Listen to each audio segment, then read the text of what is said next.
Good morning. It's It Sunday. It's is. time to talk comics. It's also Happy Pride Month or Wrath Month for those of you who celebrate Gay Wrath Month. Um, I'm Jennifer. I'm here. Casually Comics. Comics will break your heart. I'm Mars. Mars, that comic girl, comically queer, casually queer, always Ooh, queer, casually no, violently queer. violently queer. There it is, violently queer, violently bisexual. Oh yeah. Uh, Battle axe bi. all the bisexual anxiety here, folks. But I want to say thank you to everyone who is here today. There's 20 of you, and I expect 20 people to be in the chat saying howdy. I'm going to say hi to some friends. Hashtag howdy friends. First person here, Eddie at work, but catch it on the replay. Thank you. And to our friend TM Nerdy, I got to hang out with them a couple weeks ago on our it's now monthly Comic Talk Live. So thank you for being here, friend. Unruly Simeon also got to hang out with them talking about Sandman, You which were was literally just excellent. the busiest person in the world. It's ridiculous, I try not to be. but you are. I just really, folks, I just really, really love talking about comics. Is what I love doing. Uh, Bobby, hello. Thank you for being here. John Stout, hello. Hi, all. Howdy, friends from that comic girl. Let's see here, running through the chat. We've got Super Stick Boy. Good morning, all. Anybody going to SummerCon in Washington State? If so, stop by Bricks and Books and say hi. I won't be going to Washington SummerCon, but I feel like I should. I want to. Maybe I need to know more details about it. Someone tell me when and where. I know it's in Puyallup. I'm probably pronouncing that wrong, but anyways. Miss So, hello. Thank you for being here. And our friend Sheena, hello. Beautiful, beautiful Sheena. It does sound like John is going. Very cool. Hanging out with Bueller. Bueller's back in Portland, and hopefully I'll be hanging out with him this upcoming week sometime. So let's see who we've got. Our friend Stapled Spine. Hello and good morning, Pacific. Yeah, otherwise good afternoon. To all you early birds, raring to talk funny books. I got some funny books to talk about. It's morphin time. It is. Have you all had your coffee? I'm Or it's morphing in. Morbin. What's that? Is it Morbin time or is it Morphin time? I feel like it's Oh, Morbin time. I feel like is it me? Someone tell me. Is Morbius becoming a thing now? Is it becoming meta to the point where it's like we're just making fun of it? It's I feel like becoming a thing. It's becoming a thing. We'll talk about it. I promise. We'll talk about it. there's a news section part of the show, and we'll be talking probably trash about Morbius, I assume. Maybe. Have you seen it? I haven't seen it. Has anybody actually seen it? Has anyone actually seen? I heard what was it? It like was a box office breakdown and basically said that like each theater, I think it was like around 50 something 60 something dollars that each theater made for each showing. So at like say your ticket cost, and this is a low estimate, is 10, that means each showing maybe brought in about like Six five people. people, 5 6 people. Yeah, if you've seen Morbius, put it in the chat. We want to see, we want to I know. need to Did you or know. did you not sit through Morbius? For science, I need For to science. know. We need to know.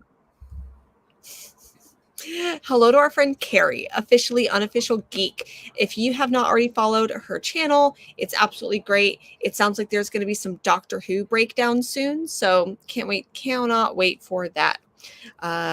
Would love to see it. Joram, morning and howdy, friends. Tune into Comics Will Break Your Heart. That is the name of the channel. Casually Comics is the name of the show. So that's what we're here for. Jaguar X Comics, just in time. Yeah, we were a little bit late, so we of course had to like gush backstage about stuff and how we're gonna gang up on Frank Miller, maybe, as if we don't You already. can't give away our plans, Sorry, Jen. sorry. We That was got a to joke. take him by surprise. That was it for legal purposes. That was a joke. For legal purposes, that was a joke. Hi, Niall. Uh, let's see here. Did the chat just jump? Y'all. Okay. Noggin Comics. Hello, everyone. Good morning. Let's see here. Our friend Scott, hello. How's it going today? Let's see. Serge, hello, everybody. How's everyone doing today? Hi, Mars. Hi, Jen. Hi, Paul. Hey, everyone. Bobby, hello. I think I already said hi, but let's see here. I'm going to be so gay. Thank you. It is the month to do it. And hello, lunch break. Perfect time. Hope you're eating something good. And let's see, Manic 23. Hello. Hey, comic folk. Okay, so details on Washington SummerCon, June 17th, 18th, and 19th. I don't know if I'll be able to make that because that is the Pride weekend here in Portland. So maybe I might be able to make It's a one torn of those between days. Jen's two favorite things, gays and comics. Gays and comics, yeah. Let's see here.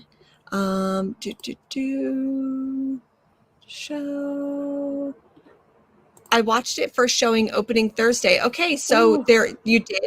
Thank Someone you for has supporting spent money on the Morbi. I'm so curious.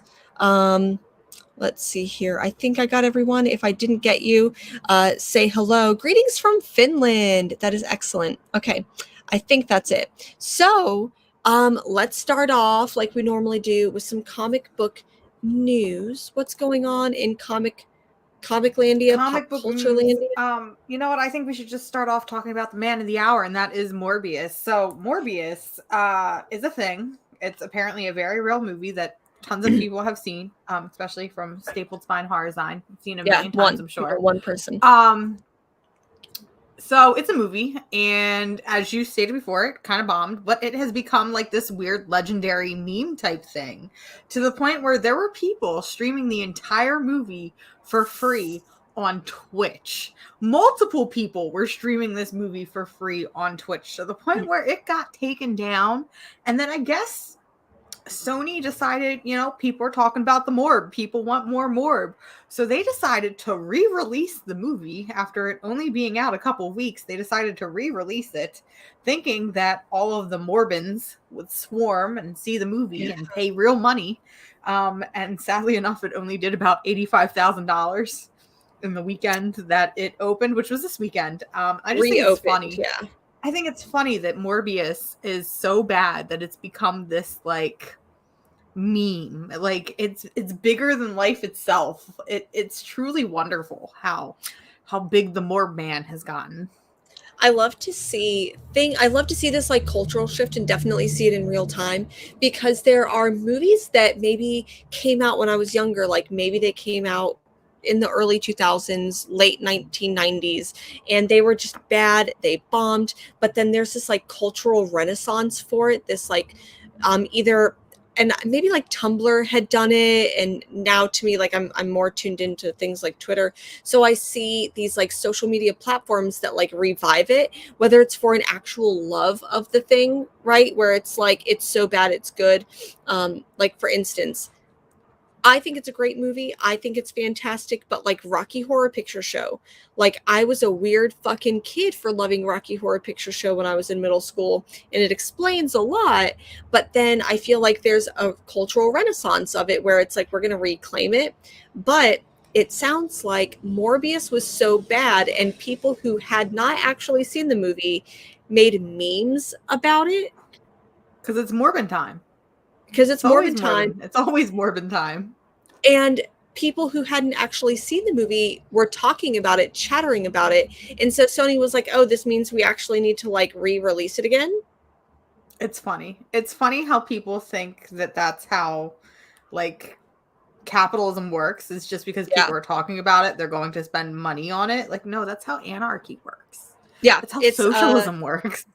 Little economics lessons. There is a very real difference between the cost of a good and a value of a good, because if someone say buys you a gift and spends $20 on a gift, that's how much it cost for them to purchase it. But if it's not something that you would buy for yourself, or maybe you would buy it for yourself for $5, its actual value is only $5, right? So there's this like negative $15 impact.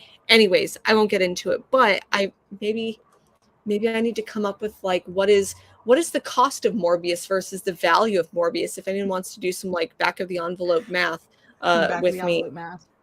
I so anyways, should I go see Morbius? No. But I'm mad because Morbius is in the theater that I like to go to here is not playing the Bob's Burgers movie, and they're not playing the new Cronenberg movie Crimes of the Future, but they have Morbius in their theater. That is truly beautiful. It is That beautiful. makes me mad. It's very beautiful. In other news, another movie. What's other news? It's now no longer Morbin time. It's no longer Morbin time. In other movie news, I don't know if we saw, but I think it was last week we got the first reveal of the Blue Beetle costume for the Blue Beetle movie, which is something I never thought I would hear, that we are getting a Blue Beetle movie. It just doesn't seem like the type of thing we would get. But then again, a couple years ago, I didn't think we would get a Guardians of the Galaxy movie or a Shang-Chi movie, or, name one of the million Eternals random things that we've gotten. But I gotta say, listen, I'm not a big Blue Beetle fan. I never have been, never will be. It's just not my flavor of character. But I have really not seen a comic accurate costume the way that Blue Beetle looks. And for those of you that don't know, this is the Jamie Reyes Blue Beetle, not Ted Kord Blue Beetle. So I feel like that's even harder to pull off and to make good in live action. But I'm not a big fan of Blue Beetle, but I know a lot amount of Blue Beetle for someone who doesn't like it. Yeah, but the costume's absolutely amazing. So I mean, if that's what we're gonna start seeing from Warner Brothers in the future, like, listen, I want to see that Black Adam movie. I want to see Hawkman and my boy Dr. Fate. Like, let me see this stuff. Like, listen, are we in a new era for DC movies? Like, now that Zack Snyder is dead, are we in a new era? Is it true? I don't know, because there will always be, there's still people who are like #restore the Snyderverse. And as someone who I feel like I took inspiration from those people who basically bullied Warner Brothers into releasing the Snyder Cut, doing the exact same thing to HBO Max for Our Flag Means Death. But is that a segue you did there? It will be, but I want to talk about. I really hope that I think that Marvel movies and media and DC movies and media can be two completely different things. Like, DC doesn't necessarily have to learn a thing or two from Marvel to be successful, but I do think that they need to make it more fun. They don't need to make it dark and gritty. I actually want to watch a movie and be able to see it. Yep. So it doesn't have to be dark and gritty. And I hope that characters like Blue Beetle can do that. It also, I know this may not be like news because it was kind of like a wet fart of news, but because Ezra Miller, who is playing the Flash, they terrorized Hawaii. You can say it. It's fine. Okay, terrorized Hawaii. They did some things, basically misconduct, and it sounds like the Flash movie is no longer due to Ezra Miller's behavior. Good. So, anyways, Flash anyway. Who needs a Flash anyway? Listen, like what Jaguar Comics said, bring me some Power Girl, some Booster Gold, give me a little bit of Guy Gardner in there. We'll have a good day. Exactly. Have a good day.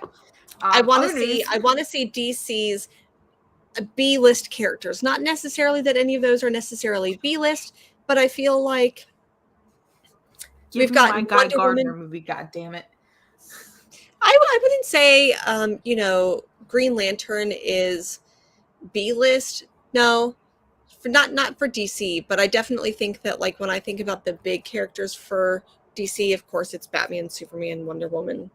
But give us a whole Justice League movie. Give us a better Swamp Thing movie. Yeah. But there's something else on HBO, something you're very, very excited to talk about that you already teased. Are you sure you can handle saying it out loud? I may cry. I cannot talk about it without crying. I love Our Flag Means Death so much. I just somewhere between my 50th and 100th rewatch of this fucking show. I love it so much. I love these stupid gay pirates. I love that we see middle-aged queer romance and queer people finding each other and this stupid little found family of pirates. And I love the blatant historical inaccuracies. I love it so much. So you're saying Blackbeard wasn't gay? How dare you? I'm not saying that Blackbeard was not gay. I mean, granted, like, you know, we could talk a little bit about how Blackbeard, like, married a 17-year-old, 16, 17-year-old, and, like, you know, pirates weren't known for being nice, but I love this historical, non-historical, anachronistic, I guess, view of these pirates. I cannot wait to see what happens in season 2. I may have to cancel an entire season of shows if Our Flag Means Death comes out on Sunday. Even if it comes out later, I may have to not do the show because I physically will not be capable of You doing hear it. that, guys? She loves Our Flag Means Death more than she loves us. That's fine. I didn't say that. I said that. You implied it. I said it without saying it. You're right. Well, it finally got renewed for a second season.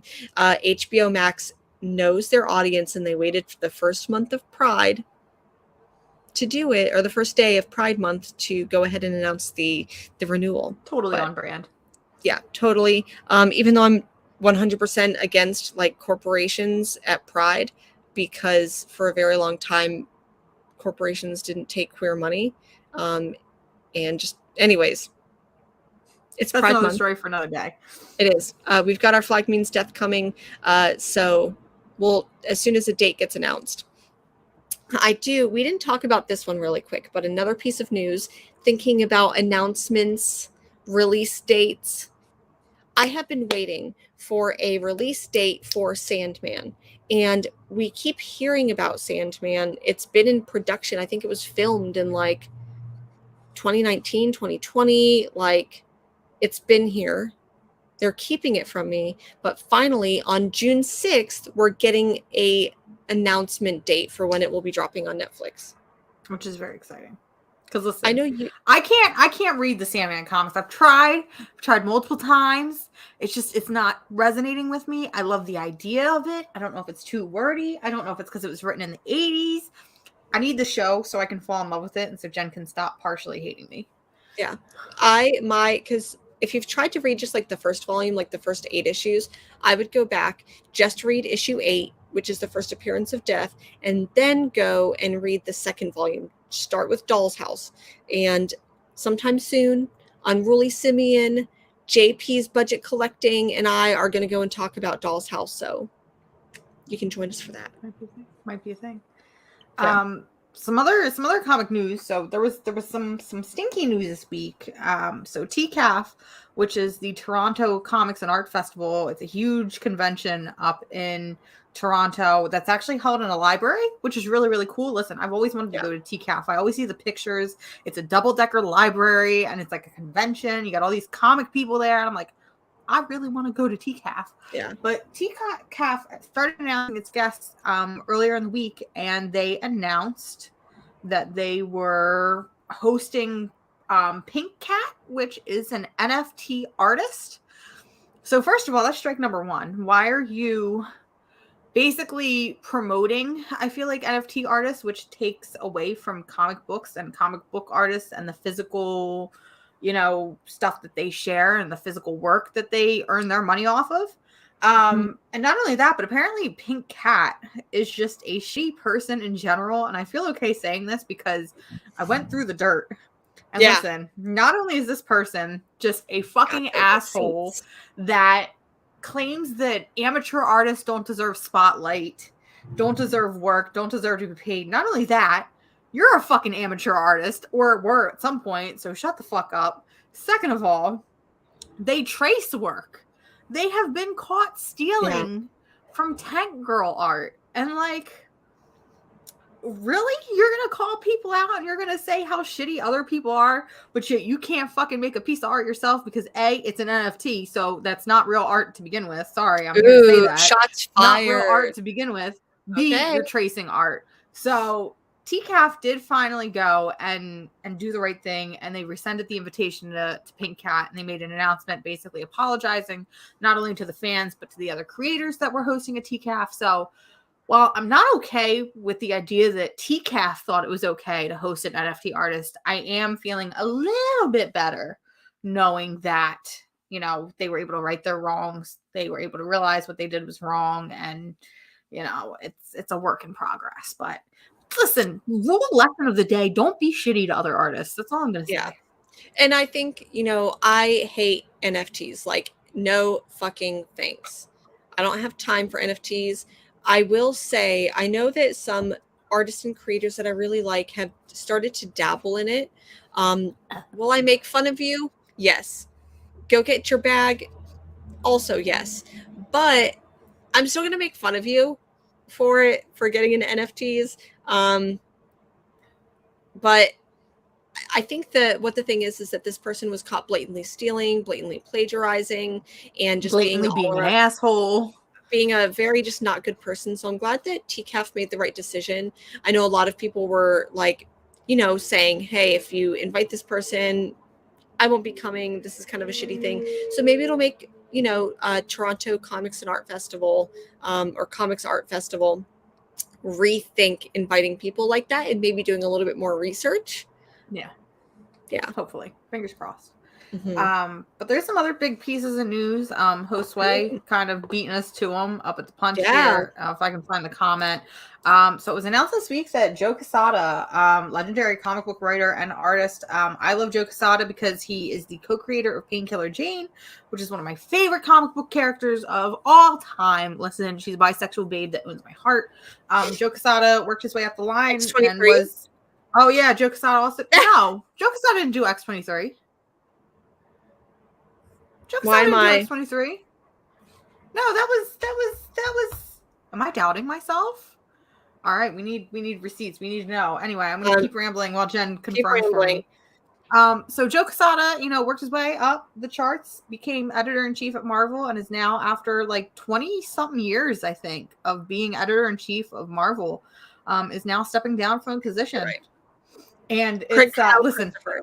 Yeah. Listen, I was like, I know that Joe Quesada did not create X-23, but I didn't want to doubt myself. Anyway, so Joe Quesada is leaving Marvel. And part of me is kind of excited for it because, again, love Joe Quesada.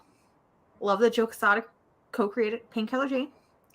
But I like the idea that we're not going to have an old white man not at the top of Marvel anymore.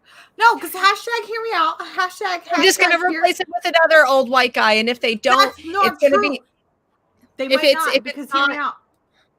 If it's not, then they're going to put someone like, Heather Antos at Marvel basically like had to leave because she posted something about getting a fucking milkshake and she was bullied out. I don't think that they will. Well, they might, because hear me out. Hashtag hear me out. DC Comics, Dan Didio left. Who did we get in his place? Marie Javins. And I think that Marie Javins, while I'm not entirely happy that there's still a million fucking Bat books on the line, I feel like that under the tutelage, is that the right word I'm looking for? I don't know. Underneath the creative direction of Marie Javins, we've been seeing a lot more queer content. We've been seeing a lot more female content, a lot more female creators, although not enough. I feel like we're pushing a step into the right direction. We're seeing a lot of really, really great editors like Andrea Shea, and I can't think of her name, Jessie Hollingsworth. That might sound right. Whoever's on Nightwing right now with Tom Taylor. We've been seeing a lot more queer and female editors and creators and stories, and I feel like that's what Marvel is missing right now. I feel like we've talked about this a lot, that with representation, DC is starting to pull ahead of the tracks with Marvel, and that always wasn't the case. I think that with Joe Quesada leaving, it means that we could get somebody else into his place and kind of push Marvel into the direction that we need it. I'm hoping, fingers crossed. I kind of see that, but I'm also like, I guess I'm just so jaded where I'm like, I know that the more we move forward, a lot of times we just end up moving kind of backwards with it, right? So I would not be surprised if we maybe got a little bit diversity and then, yeah. I think it's what Marvel needs right now. So like I said, I like Joe Quesada because I do like some of the stories that he's written. Like I said, he helped create one of my favorite characters. But I also agree that I think his time at Marvel and maybe his agency in Marvel, meaning a straight white dude, I feel like that time is starting to end. And we need, more people of color. We need more queer people, more female diversity in those higher roles. So like I said, it's going to be interesting to watch, see what Marvel does, and kind of take it from there.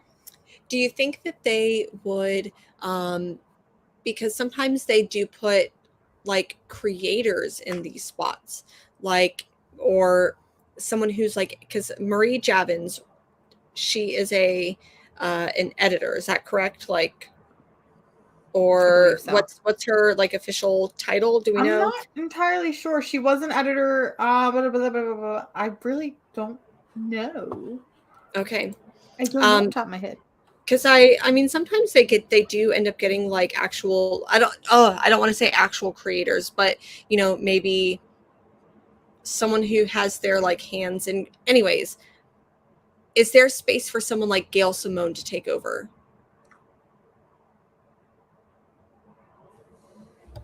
Hey Gail, if you are the new editor in chief of Marvel, you legally have to tell us. Legally. She said she was doing big things. She said she was moving on to big things. Hear me out. Gail Simone. Gail Simone, if you're listening, blink once for yes, twice for no. For legal reasons, this is not a joke. I am 100% serious. Not a joke. I'm serious. I was legit thinking like Kelly Thompson, because Kelly Thompson, I feel like, has her hands in a lot of places over at Marvel. Yeah, I don't know. I just feel like we need a younger face. I don't know if they'll do that though. If they'll put somebody younger in a role like that, but I feel like that's what we need right now. So I don't know. Also, Scott, shut up. She will take the job and she will give us all everything that we need. Okay, let it happen. I will hashtag restore the Snyderverse, bully her into doing it. I also have to say that I just genuinely don't have a lot of faith in Marvel and some of their big decisions on like who gets to run, who gets to make decisions, because C.B. Cebulski is still in fucking place. C.B. Cebulski is still an editor-in-chief at Marvel. So to me, like, I don't know. Marvel, let's chat. Marvel, invite us to New York. Listen, I'm only about 2 hours away. We can sit down. We can have a chat. I think it would be good for us. We can have a casual comics chat. Have a casual conversation. Yeah. So, you know, and Carrie's already on the job right now. All right. Carrie's already there manifesting. Hear me out. Let's manifest. Thank you. We all manifest. Let's bully Gail Simone and Marvel into. Listen, nobody can bully Gail Simone. Gail Simone at this point she is unbullyable. She's like, what is the opposite of a bully? Like, there's got to be a word like a Yubel. It's like bully spelled backward. I don't know. She's the opposite. Yeah, I like the idea of Ann Nesenti too. Ann Nesenti would be interesting. I'm still not okay with how she did Catwoman dirty, but Ann Nesenti would be an interesting conversation. But speaking of comic news and people leaving, Bill Jemas, who actually worked along Joe Quesada, who is now editor-in-chief or CEO of AWA Upshot, he is leaving his position to go and start Be Good Studios. So there's been a lot of movement in comics recently. It's kind of crazy that it's all happening at once.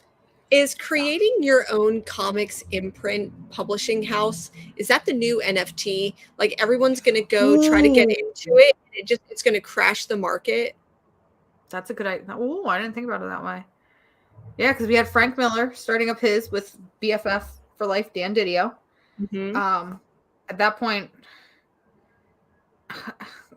I don't want to talk about that Frank Miller thing anymore, but at that point, I would not be surprised if they had Eddie Bonanza or whatever the hell his name is working with them. That would be like the ultimate evil trifecta. Yeah.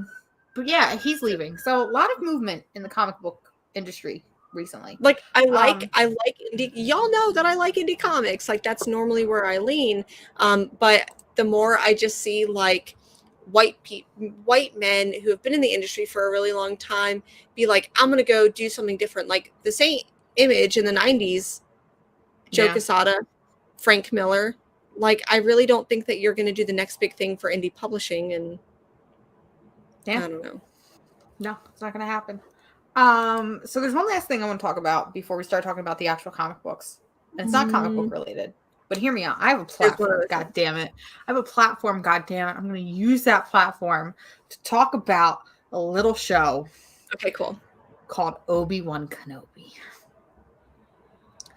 I have been personally violated, attacked, stomped on, destroyed, and mutilated in the past 2 weeks.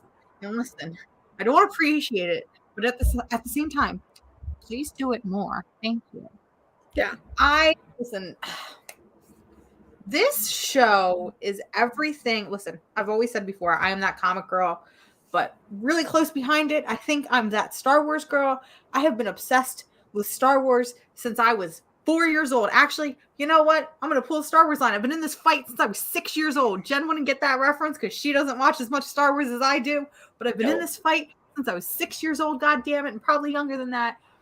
This show is everything I ever wanted. It seamlessly blends my love for the original trilogy and the prequels and kind of bridges that gap that I feel like has always been missing. Because listen, I understand in my brain that these two shows or that these two eras are the same timeline. But it was always hard for me to pinpoint that these Obi-Wan Kenobis are the same person. It was always hard for me to pinpoint that little Hayden Christensen, love of my life, is also Darth Vader. This show has been doing it magnificently, and I don't want it. Really don't want it. And it's everything I want it. Oh no, I died. Okay, see my excitement. I was so excited that it killed my internet. There you are. Semi-spoiler alert. Semi-spoiler alert. Darth Vader on a throne. Leather daddy Darth Vader. Like, DM me. DM me, please. Leather daddy Darth Vader on a throne. Listen.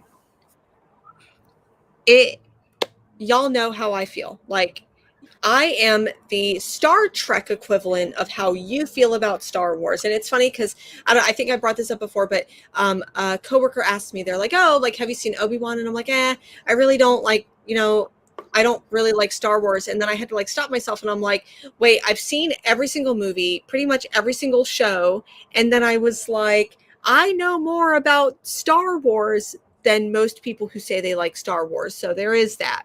But anyways, I did not become a Star Wars believer until Obi-Wan Episode 3. Like, Obi-Wan has made me want to go back and rewatch the prequels, which I haven't done in like, what has it been now, 15 years? Are you telling me you don't watch them once a week? Like, listen, so my partner is in the chat. My partner's listening, okay?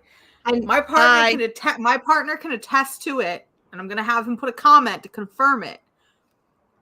I watch the prequels at least once a week. Like, he'll just come home from work, and they'll just be on. And he'll be like, again? And I'll be like, yes, again. I watch the prequels constantly. I quote the prequels constantly. He knows what it's like to live with me. I'll just go around the house screaming Star Wars quotes, and if he does not respond properly, I get upset, and I try to file for a divorce. And we're not even married. I am that in love with the Star Wars and the prequels and everything. Thank you for that confirmation. I appreciate you so much. I will be watching Star Wars when you get home. Don't worry about it. But Star Wars is everything to me. And I am so mad that this is only 6 episodes. Oof, that means we're already halfway done. I don't like I could watch it a million years, but at the same time, I'm like, okay, basically got like 2 movies, so I should be grateful. But at the same time, I want more. It's perfect. Yeah, it's perfect. I have enjoyed this show a lot. Maybe the first 2 episodes were kind of like but I love that like the majority of the hate about the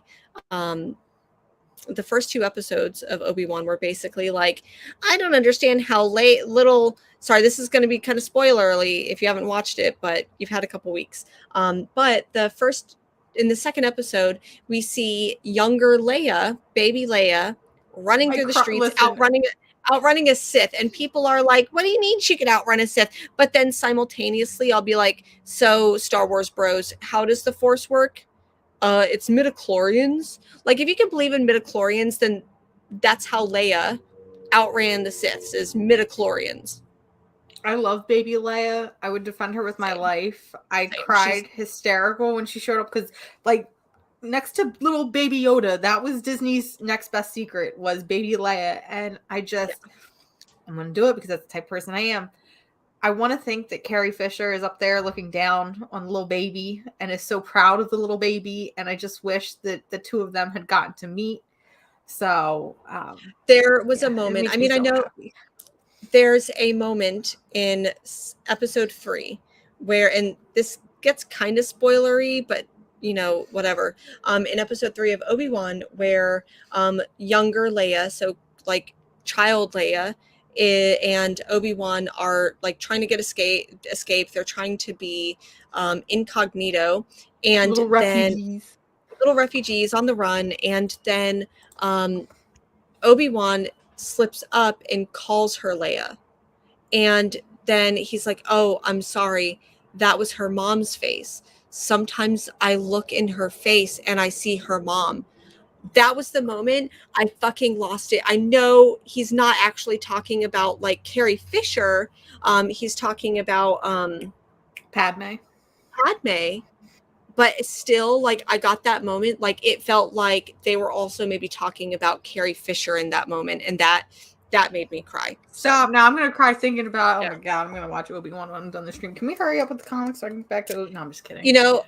Today my plan is I don't know about you, but I haven't watched Stranger Things, and I feel like I've been putting it off because I'm like, I know I'm going to get obsessed, and I don't know why this feels like a spoiler to me, as that like 90s 2000s goth girl that I still am. But apparently there's a moment where they play Kate Bush's Running Up That Hill. Yep. And that feels like that is going to fucking break me. So if you see me Oh, it will. tweeting later today, I know I'm going to be broken. I don't know what episode it's in. I've seen it referenced several times to Stranger Things, and I'm like, close out of whatever app. I think it's 4. It's either 4 or 5. Okay. You'll be all right. I believe in you. I just, anytime I hear Running Up That Hill by Kate Bush, I cry. That's one of my flaws, my greatest weakness. Your greatest weakness.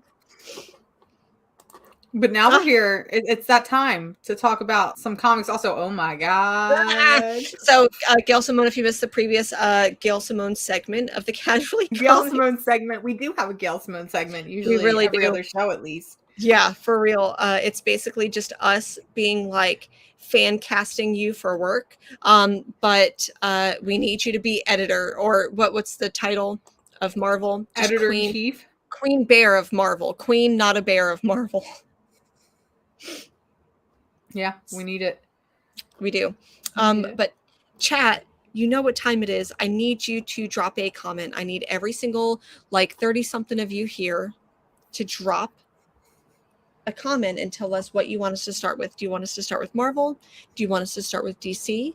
Do you want us to start with Indies? Because we've got 2 weeks. I've got a stack worth 2 weeks. So hear me out. Y'all are going to think I'm insane. Y'all are going to think I'm not feeling well and that I should probably see a doctor. I did not read. I read one technically DC book, but I did not read any DC books in 2 weeks. None. My stack is pretty thin for 2 weeks as well. I'll be honest, I have Nightwing. I've got the Action Comics annual for some fucking reason, and Nice House on the Lake, and then I did pick up Girl, Nightwing was 3 weeks ago. Was it? Mm-hmm. Oh shit. Well then, we talked about Nightwing on our last show. I've only got 2 then. Hey, I have technically 1, I guess. It's fine. It is what it is. I'm seeing a couple for indie. DC didn't have much this week. Yeah. Good, because we have an indie heavy show. It's a very indie heavy show this week. Well, how about we start with DC, get it out of the way, and then we can go into indies? How does that sound, folks? Works for me. Maybe we should start doing one of those straw polls and send a link so then it's more official. Okay, what book did you read for DC? The only book I read for DC was Nice House on the Lake, which is DC Black Label by James Tiny Onion. I am not going to lie. I didn't finish Nice House on the Lake, and I'm So I'm a little confused with what is going on here. So this is issue 9 out of 12. And I feel like I've completely been dropped into a book that I haven't been reading because I feel like the characters, because in this issue we learn that the characters have lost most of their memory with what is happening. I feel like I've lost my memory with a majority Yeah. of what has happened. I feel like we're doing a lot of the same things over and over and over again. It feels like in issue 9 of Nice House on the Lake, we are introduced with the idea that our characters can't get hurt. And if they cut themselves, they put needles in their skin, they immediately get pushed back out. But I thought we learned this already. Yeah. I thought we learned this already. So I'm like thinking to myself, why is this such a shock? Because I thought we've been there and we've done that. But that being said, speaking of Nice House on the Lake, and I'm trying to find the individual that posted it so that way I can give them proper credit.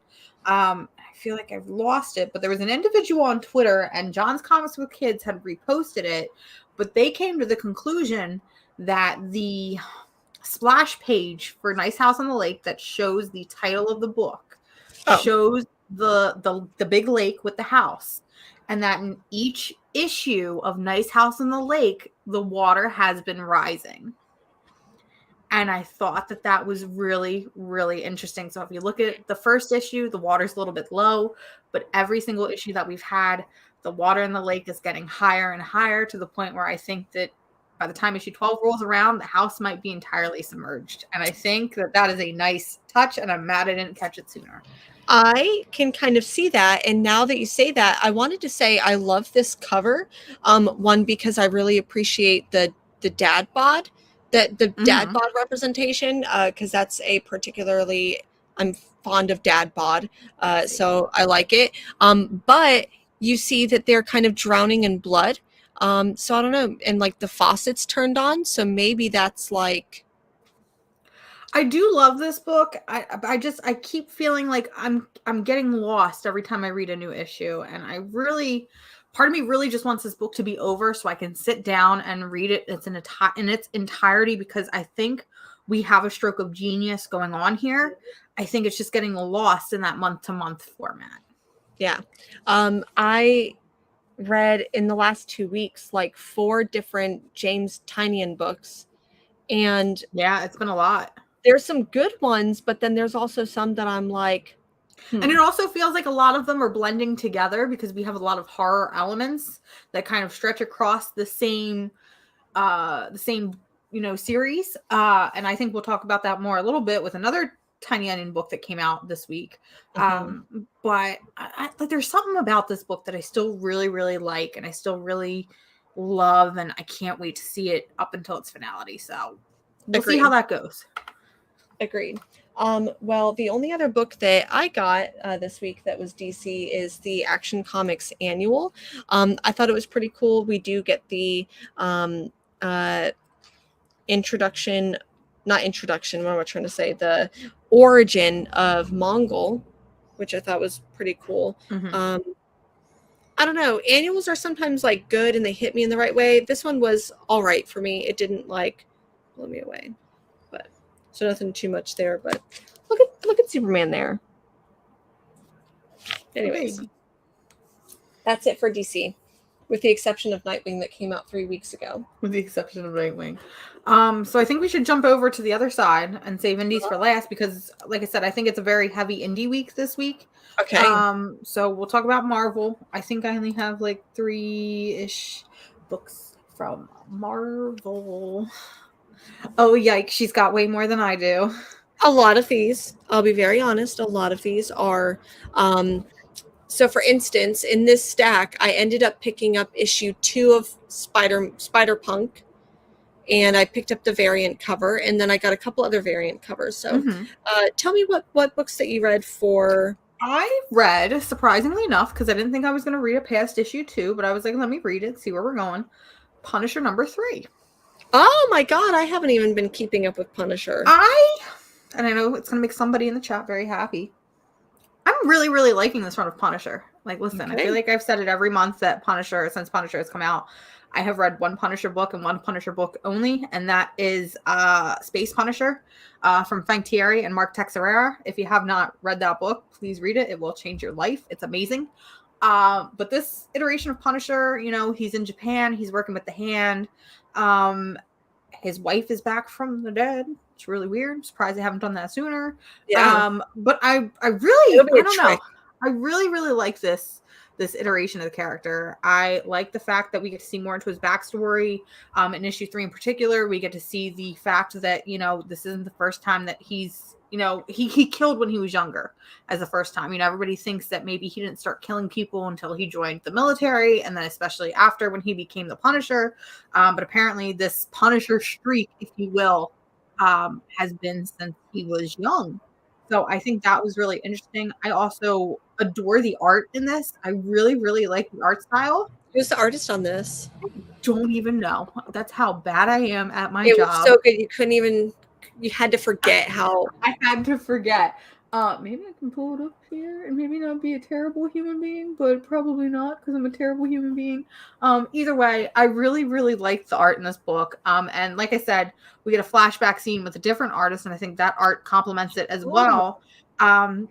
But in this book in particular, there was a lot of like really great symbolism, if you will. Like there's a part during the flashback where we see a thing of smoke go up after Punisher has done, or Frank Castle rather, you know, has done his terrible crime, and the smoke rising up kind of forms the skull on his chest. And I thought that that was really, really interesting, and I really, really liked that. I don't know. I like this book. It's really easy to read. It's really easy for me to comprehend without knowing anything about Frank Castle, and I think it's with the idea of his wife being brought back from the dead, but his children not. I think it adds some really interesting conflict because, of course, you have the wife being like, well, where's my children? You have Frank Castle, who's like, I had to choose basically between my wife or my children. I don't know. I think You can always make more babies. you could always make more babies. You could always make more babies. I don't know. I like this book a lot. It's a surprising little treat. I read the first issue and it was okay, but it didn't inspire me enough to read the second and third issue. So maybe, you know, a lot of times I end up like buying the back issues, but I don't read them. So maybe eventually I'll try to catch it on like Marvel Unlimited, or if my LCS still has some. I'll see if Books with Pictures has some of the Punisher, because that sounds pretty dang cool. It's a good book. It's a good little book. One of the things, you know, you mentioned that Punisher is working with the Hand right now currently, and I bring this up because I read Devil's Reign Omega, and I haven't really been keeping up with this Marvel event. However, I was reading this, and spoiler alert, Matt Murdock fakes his death, but then and Luke Cage is the mayor, and it sounds like him, Jessica Jones, and like someone else are going to go after the Hand. That was what was like propositioned in here. So wouldn't it be interesting if we got to see a Punisher, like Punisher versus Luke Cage, or Punisher versus like Daredevil? Ooh. I think that would be pretty interesting. Would be. Yeah. Maybe we're working up to that. Maybe. All right. What else did you get by Marvel? I read 2 X-Men books this week. Neither one of them I really understood. So let me guess. So a couple of the X-Men books that came out was Knights of X 2, and then Legion of X 1 came out. So, and then House of X. House of X.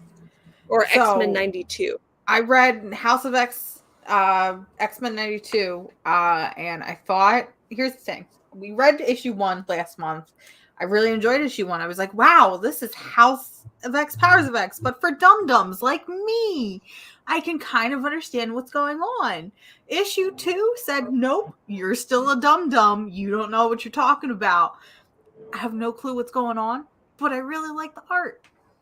I was going to say, like, I did have those moments where I had no clue what was going on, but quite possibly my favorite thing about the X-Men 92 House of, what would that be? XC11, whatever, House of 92.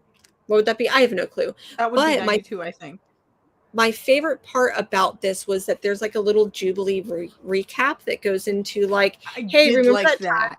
Hey, remember that time that Jubilee was a vampire, and like brings it into this? So I do really like the Jubilee moments in here. I also really love the Jean Grey moments in here as well, especially when she gets these like cute little intimate moments with Wolverine. I thought that was great. And of course, I am not a big fan of the Magneto white suit and helmet. I prefer the classic, like red and purple. So we Mhm. do get to see that in here too, which I like. But, anyways, But I didn't know what I was going loved it. on. I'm still kind of lost. Yeah, part of me is like, do I need to go back and read House of X, Powers of X to know what's going on, or to have a better understanding? But I'm like, it should be told to me It because makes to me me, wonder. It makes me wonder who the audience of this book is for. Is it for ew. people like me who refuse to read House of X, Powers of X because it's too damn complicated and don't make no sense? So they're going to give us this nice little dum dum doo doo streamlined version? But Or is I it for, read and loved it, and I still feel like there are moments that miss a beat. I don't know. I'm very confused. Somebody talk to me. Somebody explain this book to me. Thank you. Yeah.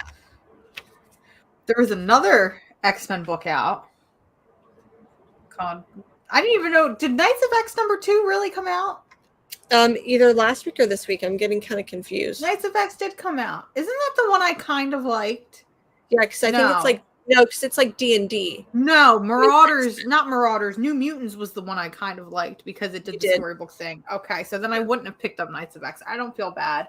How did you like Knights of X? It's really confusing to me, and it. Is Jen I coming to don't the know. realization that this era of X-Men is just really, really confusing? I think what it is that like the post House of X, Powers of X. So there was Dawn of X, Reign of X, all of that did something cool, and I feel like this is trying to continue it, but also simultaneously rebooting it. And there's just a lot going on, and maybe it's just that I need to find the one X-Men title that I really enjoy, but I'm not enjoying Knights of X, and I feel like I should because it's supposed to be like D&D meets X-Men, which should 1,000% be my thing. Hear me out. Okay, I know I get on my little anti X-Men rock. I feel like every show. You do. I feel like at this point in time, the entire creative team, because at least I've heard all of these people are very connected in terms of like the creative teams. They're very connected into what they're doing, what they're creating. So that way everything is kind of synchronized.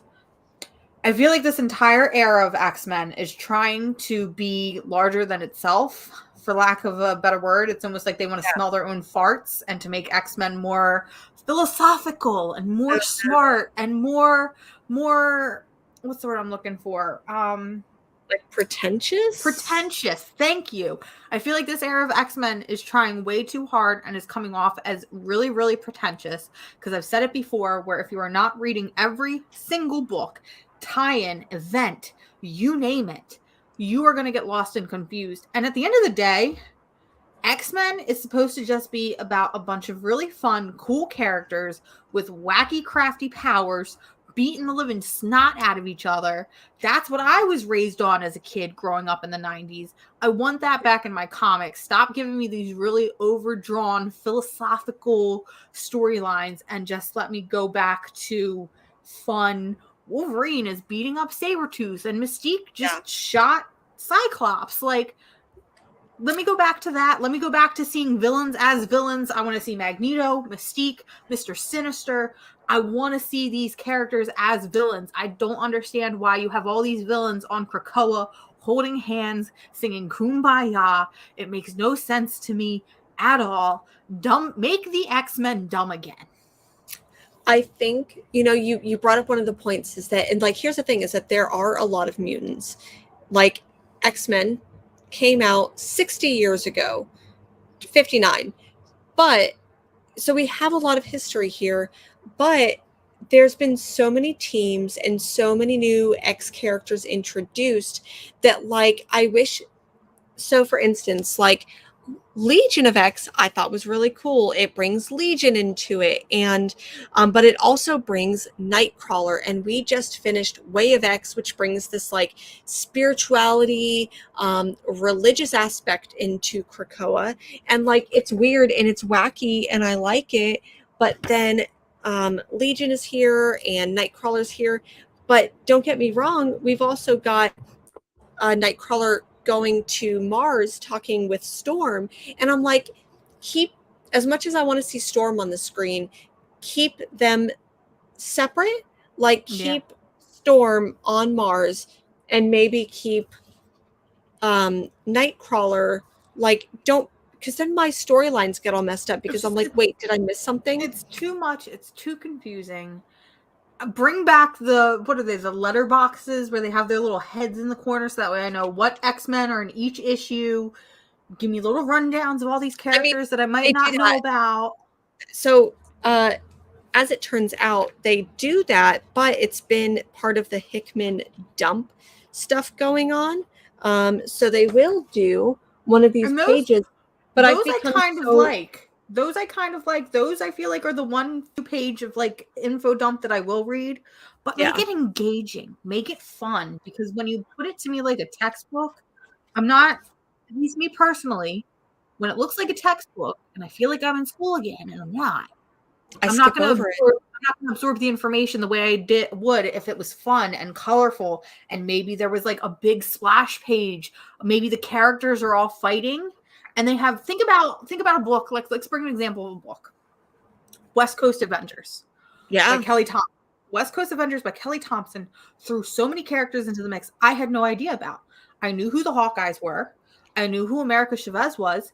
I knew who Gwenpool was. But then you threw in a character like Quentin Quire. And I'm like, who is this little pink-haired bastard? God, I love Quentin Quire. Every single issue of West Coast Avengers, we were given these really great splash pages where they gave fun little quirky introductions for all the characters in every issue, so that no matter what issue you picked up, you knew where the characters were, who the characters were. Maybe you learned something fun about them, and you knew kind of their relationships with one another. It would be like in one issue, it would be like, oh, Quentin Quire and Gwenpool, they don't like one another except when they do. Except when they do, and they start smooching. Like it was fun, but it was fun and it was engaging, and I looked forward to those pages every single issue, because as somebody who was reading West Coast Avengers and knew who these characters were, every time we got a quote unquote character introduction or info dump, I was learning something new about a character that maybe I didn't know before, and I was still able to grab them. I feel like that's what X-Men needs to do. Put Kelly Thompson in charge of all the X-Men. Yeah, I agree. Kelly Thompson for head of X. I'm onto something here. Maybe I should be Marvel's new editor-in-chief. Yeah, Gail Simone, when you take over for C.B. Cebulski as head editor-in-chief of Marvel. I'll do it. I am available. I can put in 2 weeks. I don't even have to put in 2 weeks. I'm available at Marvel. There you go. I agree. I think that this is going to be, I love this hot take by Scott that the Hickman dump is anti-comics. I agree, because the thing about an info dump is that a lot of times it is cheap writing. It's not a comic. It's cheap writing. Sometimes as a comic book reader, I do need to be treated like I'm a dumb idiot, because it's like I need to be told what's going on. But then if you are telling me and not showing me what's going on, like you literally give me in an X-Men book, you're giving me like 6 to 8 pages of just info dump. Use those 6 to 8 pages to actually show me, move the story along, actually have the characters doing stuff, break up some of the dialogue. It's so dialogue heavy that it just, my brain turns off. Yeah. It's too much. Marsville. I love it. I'm here. So listen, I would love to be an editor in comics. I always wonder, it's like, how do you get into that type of game? How do you start editing comics? Hashtag hear me out. Friends, fans who watch the show, do you have a comic that you're writing? Do you need somebody to look over and edit it? Send it to me. Let's work together. Yeah, Let's for make this real. happen. I will be brutally honest. I will, but I'll try to be nice, maybe. Another book that I picked up issue 2. I didn't pick up. Sorry, I picked up issue 1. Liked it, but it wasn't my favorite, which is a shame because it's from one of my favorite writers. But then I ended up picking up issue 2. Ended up picking up issue 3. Have only read issue 2 so far, not 3, but Carnage. And it's going to some real like bloody and violent places. And this book, I think, had more swear words in it than I'm used to in a Marvel book. Like I'm used to like maybe like a damn or an ass thrown in there, but there were a lot of those in here, along with bleeped out words, which I thought it's interesting. But this is definitely getting bloody, and I kind of like that for Marvel, and I like it. It should be for a book called Carnage. It's definitely getting into that. Because are they calling him the Painter? That's who Carnage is infecting, taking over. But there's this like really interesting moment where he's talking about, I was taken over by the world's most notorious and skilled serial killer. And am I learning from him? Is he learning from me? So I thought that was interesting. I love how Ram V has those moments where like the character is very introspective. So Carnage is definitely doing that. Did you get a chance to read issue 1 of Carnage? Do I look like I read spider books? Speaking of which, another book that I was hassled into buying because Mars liked it so much, Spider-Punk. Do I read Spider? I just got called out. Yeah, I did read that spider book, and I really liked that spider book. But to be fair, I didn't buy that spider book. My partner did. I just happened to read it. So I don't buy spider books. I only read them. Sorry. I didn't read it. I did the opposite. I bought it, but I didn't read it yet. You didn't read it. I'm excited to, because you've been telling me, and then I saw Josue at the shop this Wednesday, and they were also saying that this book was good. So I really like this book. I've got a couple other books. Didn't really read them yet because I buy them and don't read them. But Alien number 12. Why are you still giving it your money? I thought that I took it off my pull list. Listen, I thought that I took it off my pull list, and there it was waiting for me, and I'm like, okay, I'll buy it. I'm not reading this anymore because I'm just not. I don't get what's going on, and I feel like I don't even have FOMO. I'm not even like, man, I hear such good things about this book. I should read it. I don't. But the cover's cool. Look, the family portrait. Cool. You like the cover on that. Last book I got from Marvel that I have not read yet is Strange number 3. We've got this really beautiful peach momoko cover with Clea. Yeah, I hope Stapled Spine also got this because I feel like they would love it. That is his wife. Yeah. Listen, so we've been called out. Listen, I read issue 1. I loved issue 1. I didn't get around to reading issue 2, and then issue 3 came out. So I'm like, oh, well, guess I'm gonna trade weight it. Still love Clea though, so it's okay. Yeah, eventually I will. I'm buying it. I'm supporting it. I'm single-handedly keeping the comic book variant cover industry alive by not reading them. Now I've got some indies to talk about. We have a lot of indies to talk about. Yeah, some good indies, some bad. Were there any bad? There was one. Okay, there was one bad. There was one. What was the bad one? Let's get that one out of the way. It's a little book. What do you think is the bad indie? I'm looking here, and I'm not like even picked it up. I think I did, and I started to read this book, and I didn't like it. So I'm pretty sure it's going to be the same one for you too. But Little Monsters. No, that was not the book. Oh, for me it was. I hate to say it. I'm I not didn't like liking this it. book. I didn't like this book until the last 2 pages. The last 2 pages broke my heart, and I think it's ironic because last month we talked about Little Monsters. Little Monsters is a little vampire tale from Jeff Lemire and Dustin Nguyen, where these kids are it almost feels like they're in an apocalypse. They're stuck in this place. They're vampires. They're not allowed to go outside of the town. They're not allowed to feed on people. They only feed on animals, but then people wander in. Now they're feeding on the people, and I feel like they're finally getting to be these vampires that they get to be, and That's in their nature. that's in their nature. And I complained about this book last week because or last month, because I felt like there were too many characters. I felt like Jeff Lemire was doing the exact opposite of what he did in books like Plutona, where he takes a small, close-knit group, he flushes out all these characters, makes us care about them, puts them through these dangerous situations, so that way when they do go through these situations, we know the character, we're connected with them, we feel for them, and we have emotion for these characters. I said Little Monsters. I said Little Monsters failed because of that, and yet with the last page of this issue, it broke my heart. Even though I know nothing about this character, I still felt the same way that I did about Plutona, about Sweet Tooth, about name another Jeff Lemire book that features small children. Descender. Okay, I didn't read Descender. Batman. But you haven't read Descender? No, I didn't like Descender. It's fine. We'll talk about that another day. But I don't know. Jeff Lemire, are you a wizard?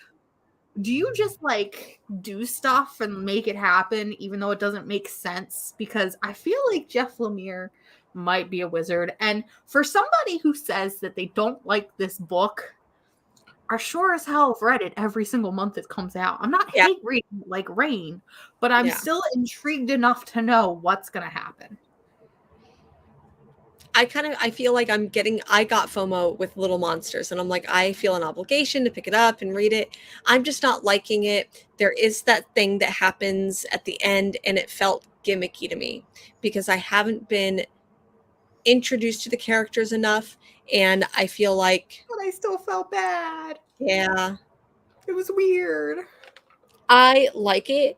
And normally I'm like, like if I pick up a book issue 1 or 2 and I'm like, I kind of like it, I guess I'll trade wait. I feel like I'm going to read all of the single issues and I'm probably not going to pick up the trade for this unless it's on sale.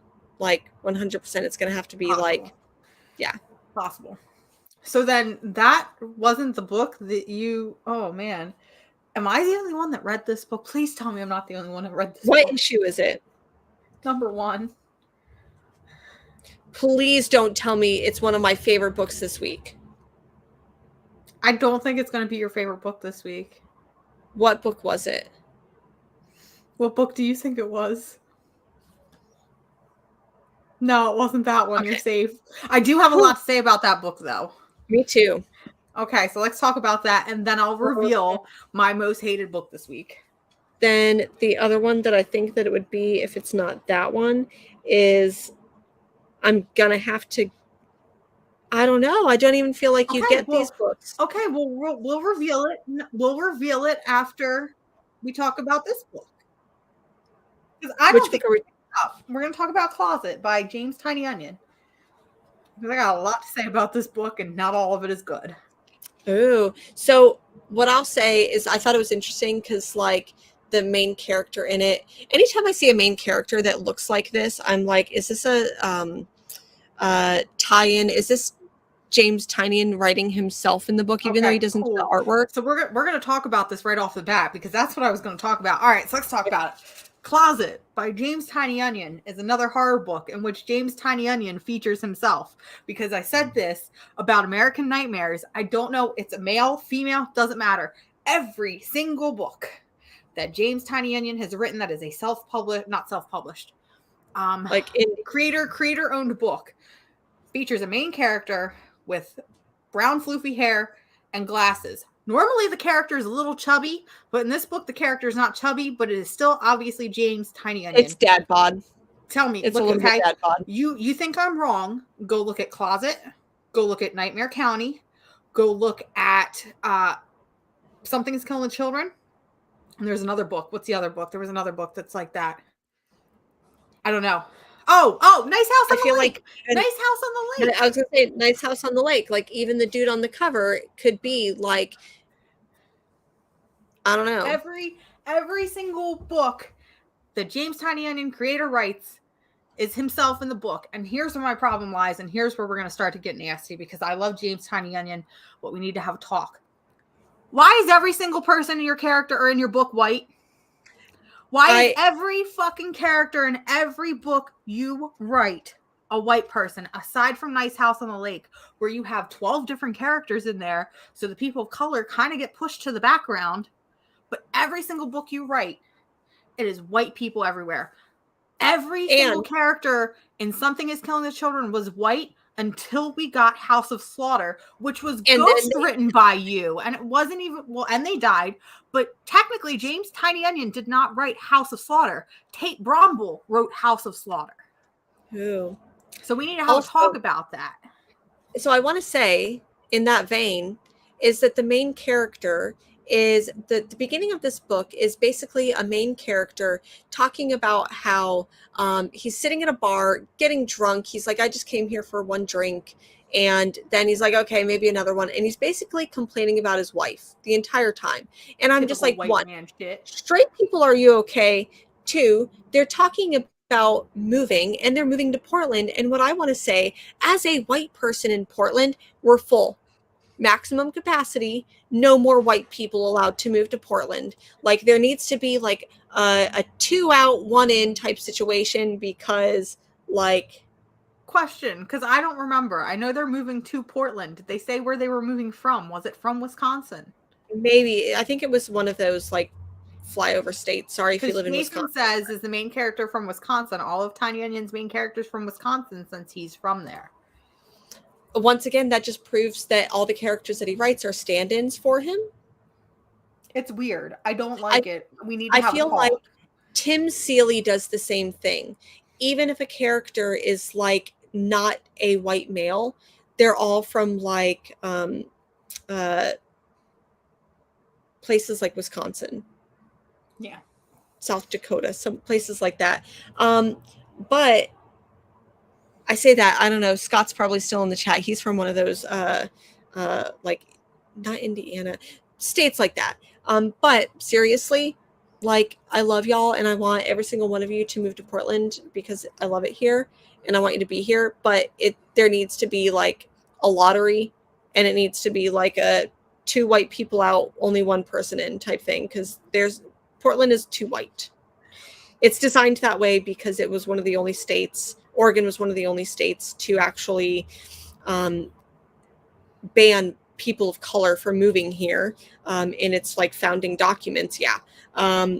Whole history of racism here in Oregon. So, and to counteract that, no more white people allowed in Oregon. Sorry, James. So anyway, talking about closet. I still really loved this book. I have to say that I still really loved it. Part of me does like this book. I'm interested to see where this book goes. And because I don't have a physical copy, I need you to show the monster under the bed, because listen, I got to that page and I literally screamed, what the fuck is that? It is very rare. It is very rare that something in comic books, especially horror comic books, creeps me out. This creeped me out. And I'm afraid now when I turn off the lights, I'm going to see this. I will say this is a checkpoint. If stuff like this like freaks you out, and maybe it was the pacing that did it, but like I'm going to go ahead and show it because I have it open to this page. So close your eyes now. I'll let you know when it's gone. But this is the little fucker in the closet, and like a little fucking gremlin.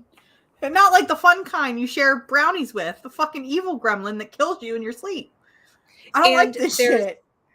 This may get to some people because I don't have problems with sleep paralysis, but I know people who do. And there is like this sleep paralysis looking demon. So like if you're sensitive to anything like that, I would not recommend picking up this book. But because of what you just said, I was physically like, I knew that this thing was coming. And then when I saw it, I like my heart, I felt it in my heart. I felt like I had sleep paralysis, and I read it at 8:00 this morning. Yeah.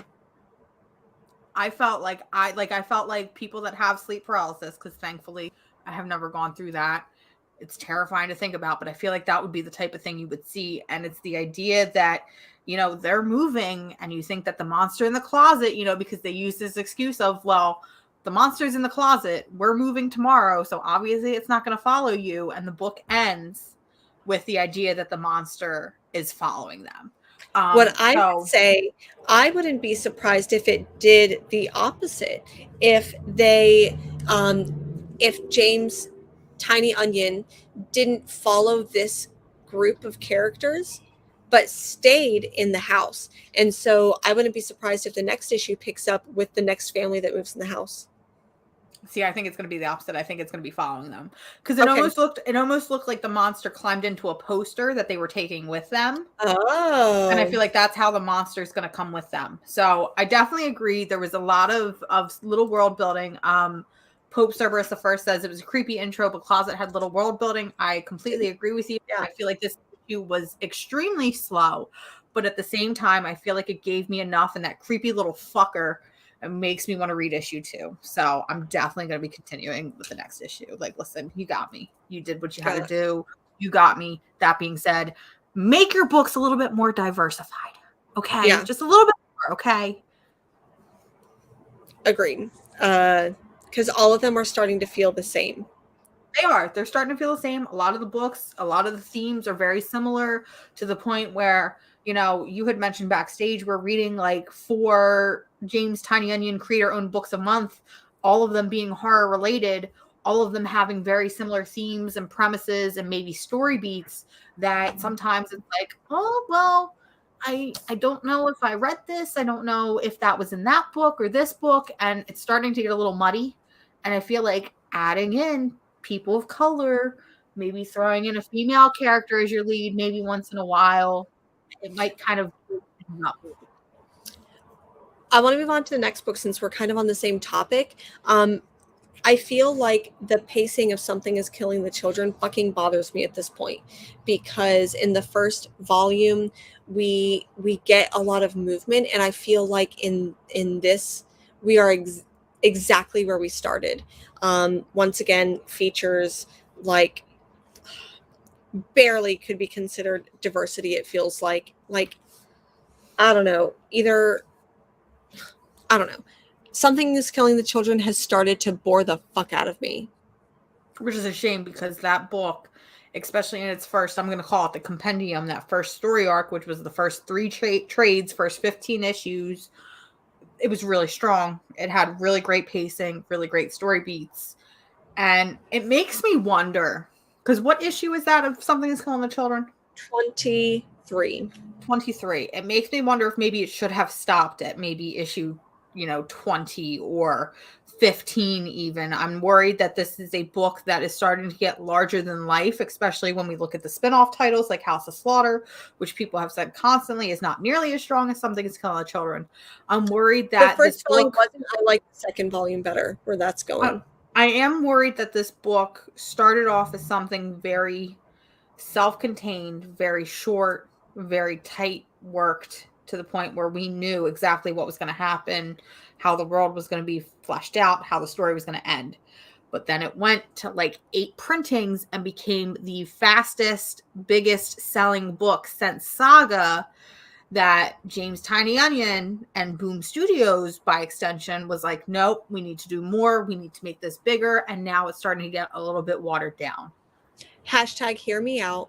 This is me speculating. I think that a lot of the people who are buying up and hoarding the first issue of Something is Killing the Children aren't actually reading it. I highly doubt that people who in the last year have been like, oh, Something is Killing the Children is really cool, let me go ahead and buy this first issue, are actually read past the first volume. I don't think that they're reading it on a month-to-month basis. This could be 100% wrong, but I don't think that a lot of them are actually reading it. I think that they're just hyping on a spec book right now. It's possible. It's very possible. Anyways, I've got, let me see, 1, 2, 3, 4, 5, 6, 7, 8, 9, and I'm just going to do this because this is the James Tiny Onion fucking section of the show. Department of Truth also feels like it is doing the same damn thing, where I'm on issue, granted I'm only on issue 18, but I feel like we took such a wild turn for a while because of the success of the book. Now we're going back and I feel like I'm back at the beginning, and I'm like, we should have been here like 10 issues ago. You know how I feel about that book. I'm not a fan of that book. Yeah, I like this book a lot, but because I think it's creepy and I think it's cool, and I fucking love conspiracy theories. But I also feel like this is where we should have been a whole damn arc ago. Okay. Let's talk about a book that I liked. I feel like I've talked a lot about books I didn't like. I swear I didn't hate everything. I just hated most of it. Let's talk about a book that I really, really, really, really liked, and probably might have been like my favorite book of the week-ish, maybe. And that was a little book called Step by Bloody Step, number 4. This was the finale. This issue hit home. This issue hit hard. Okay, I'm gonna stop saying it. I feel like I'm saying hashtag hear me out a lot today. Yeah. So I read this book. So every Sunday morning, I either read all of my comics because I've slacked for the week and I haven't read anything, or I catch up on my comics. And I'm usually sitting here on Sundays with a cup of coffee and I have music going, and I just happen to have Kate Bush playing. You know, because Stranger Things, Running Up That Hill. You know, I've got the Kate Bush back. All right, Stranger Things. I listened to Kate Bush in high school and in middle school.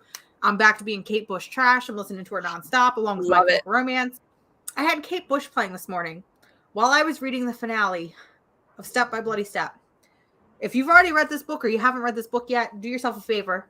Go put on some Kate Bush and then read it, because it will change the way that this book feels. I absolutely loved this book to itty bitty pieces. Maybe not as much, because nothing top that book. Almost as much as I love Bolero. I really, really like Step by Bloody Step. I feel like that so issue 3 got really, really emotional. Really, really emotional. And that's with no words, only artwork. It's been a silent series. Issue 4 just got as emotional and had a finale ending that like kind of broke my heart and twisted it and like made me just feel things. And I feel like it's hard to do a silent issue. I feel like you get a lot of complaints on a silent issue. You read it really fast, and I feel like I didn't give myself time to absorb the first 3 issues before getting into this one. Yeah. Like I needed to go back, reread it all. But I feel like doing a silent issue enough is hard. You know, we see it happen all the time. We saw it with Giant Size X-Men, Jean Grey and Emma Frost, which I loved. We saw it happen with HaHa number 3, which was my favorite issue. I'm a huge fan of silent issues. But to do a silent series, I feel like that is even harder to do, because that's your entire story. You're telling your entire story through images and not through words. And it's the idea that this book conveys some pretty heavy emotion and does so without a single panel of dialogue. This book is beautiful and wonderful. And oh my God, hear me out. Read this book, listen to Kate Bush. It will change your life. Yeah. This book, you definitely, all of the emotion and all of the storytelling really does have to be told through the like facial expressions. So if you read through it really quickly and like you miss a panel, sometimes I feel like you could miss something. I cannot wait to go back and reread this book in its entirety. I love it. I love it so much. Yeah. If you haven't read this book, please. And it's pretty big. I know it's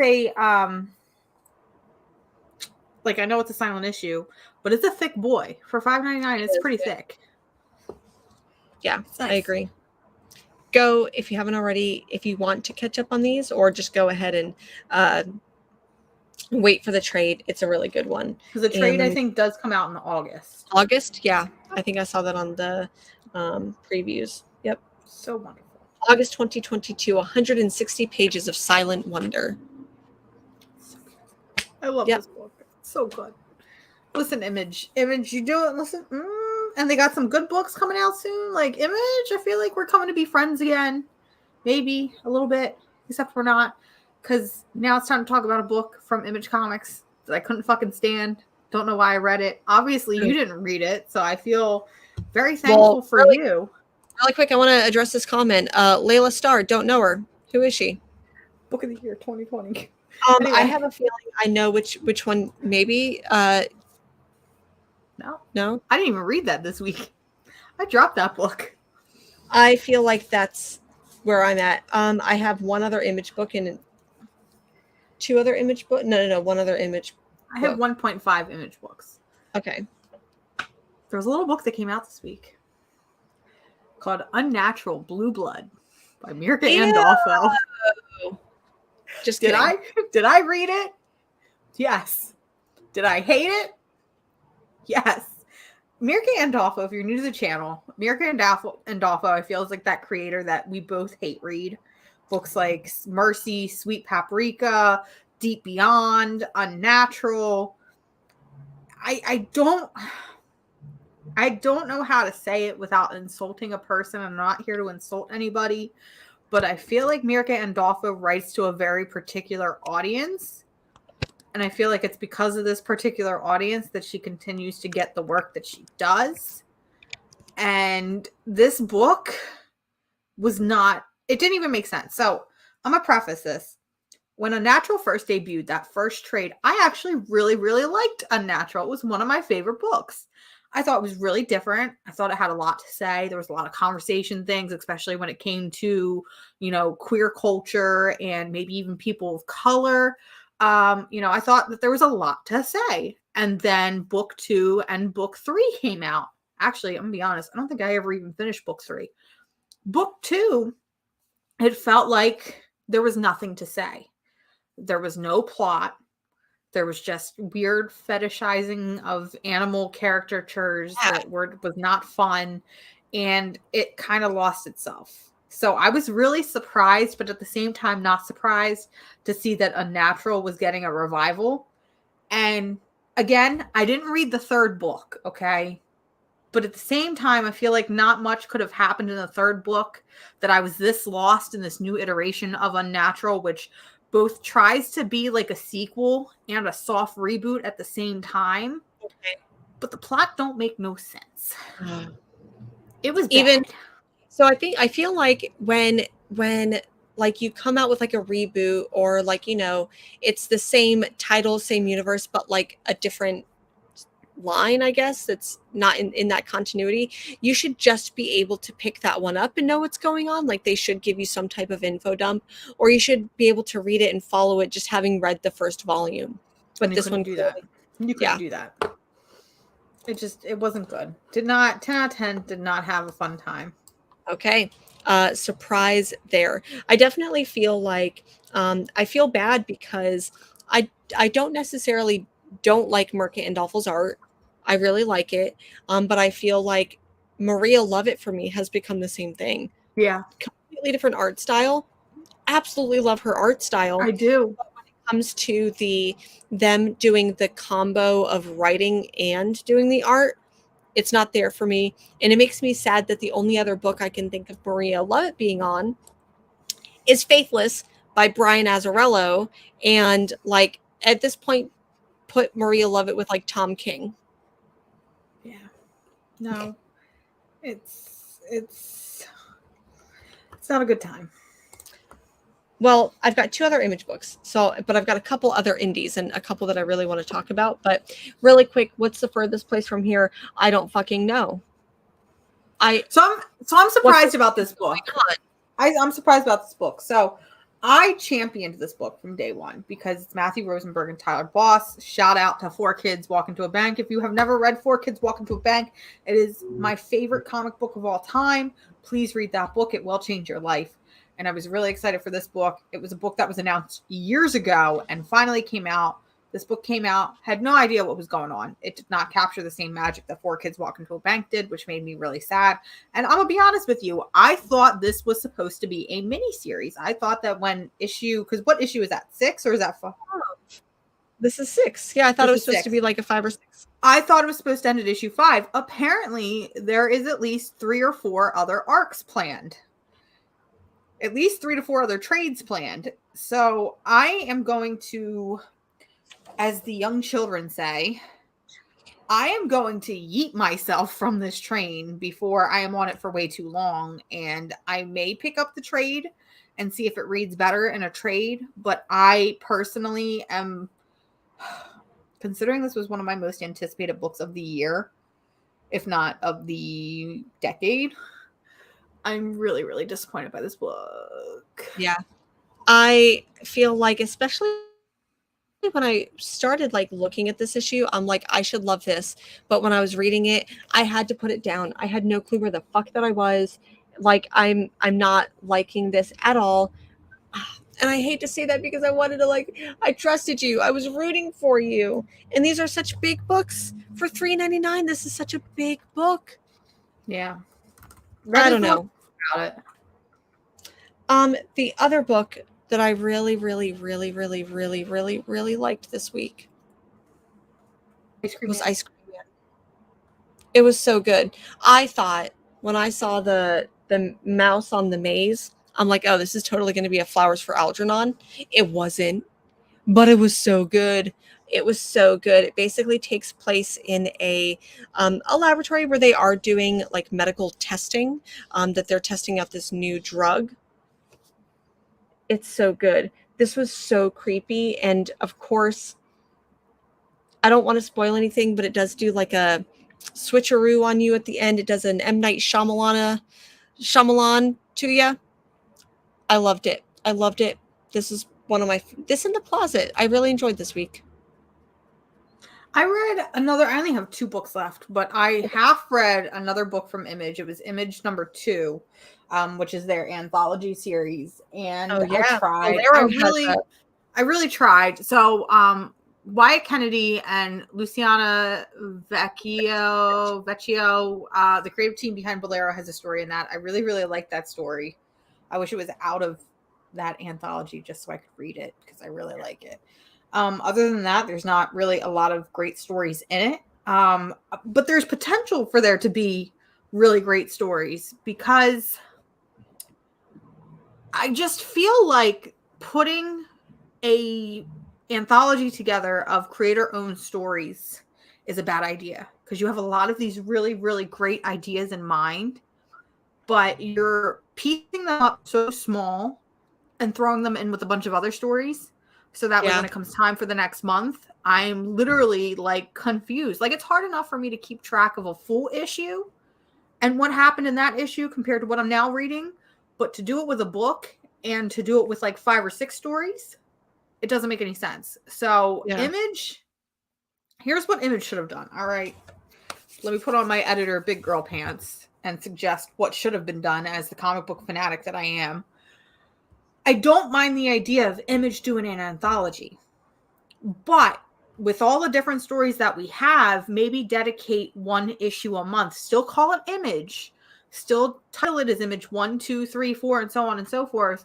But make each story its own issue.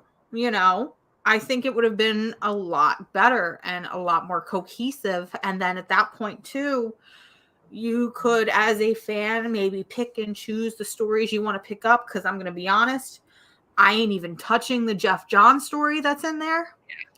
So couldn't be me. I don't know, but I wanted to bring that up because there was a little Ice Cream Man story in that issue. Oh, maybe it was was it Ice Cream Man? I think it was Ice Cream Man. I know it was W.B. Maxwell Prince.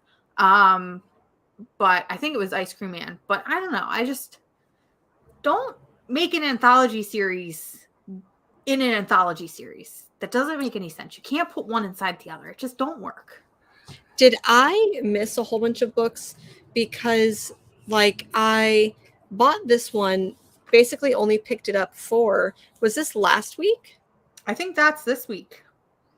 No, I think this one was last week. Oh, was it last week? I don't know. I can't keep track anymore. Because I feel like I'm like, wait, what books did we talk about? Because I have this whole other stack, and I'm like, because you mentioned Saga, but this was last week. This was the week Oh, before, right? Saga was last week. We do have to talk about Saga. Was it last week? Jesus Christ, where have we been? I completely forgot to talk about Saga. Saga was so disappointing that I forgot to talk about it. Listen, I think we have to talk about Saga now. So I lied. I have 2 books if we count Saga. So it is now the Saga portion of the show. Let's talk about Saga. I liked it, but only because I keep seeing evidence of my theory. I don't know, man. This issue kind of blew many holes into your theory. No, it didn't. You don't think it did so? not. All right, let's place a bet.